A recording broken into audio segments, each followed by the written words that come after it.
Karaniwan rin na ring tagpo sa unang araw ng klase ang mga first day blues. Sanay na tayong makakita ng mga batang umiiyak dahil ayaw mawalay sa kanilang mga magulang at ayaw magpaiwan sa eskwelahan. Pero kung ang mga chikiting nakakaranas ng tinatawag na separation anxiety, pati raw ang ilang mga magulang dumaraan din dito. May nanay pa nga kaming nakunan na napaluha din. Alamin yan sa pagtutok ni Victoria Tilad.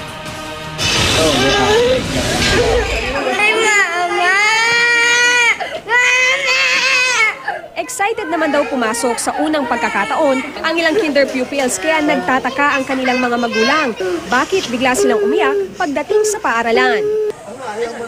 Ang isang bata papapasukin pa sana ng kanyang nanay sa silid pero bigla siyang tumakbo at lumabas ng paaralan.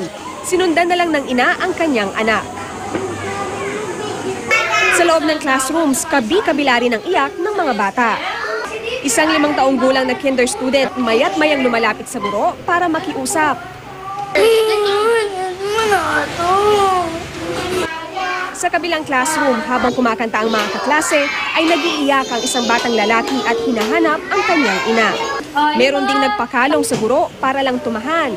First day pa lang po ng schools, inaano na po namin yung parent nasa labas na po para masanay din po yung mga bata. Dapat po talagang pasensya po. Kailangan po magaling ka rin makipag-usap sa bata.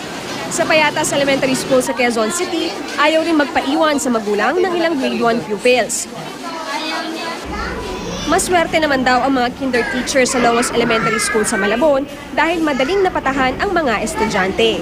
Pero kung may mga umiiyak, mayroon ding bibong-bibo, gaya ng 4 na taong gulang na si Luigi.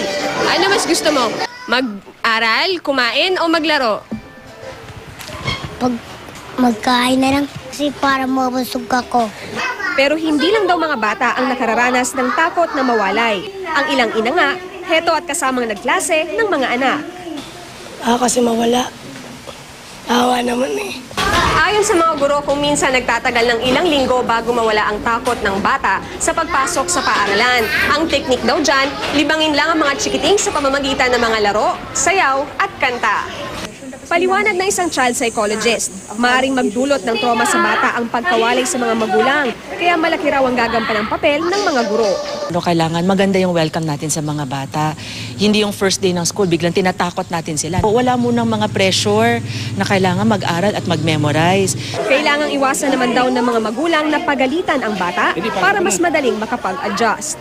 Maging consistent tayo. Pag sinabi mong nandiyan ka, huwag kang tatakas. Sa susunod na araw, pag sinabi mong pupunta ka na ng school, lalong mahigpit ang hawak sa'yo kasi maaalala niya na nagsinungaling ka. Victoria Tulad, nakatutok, 24 oras.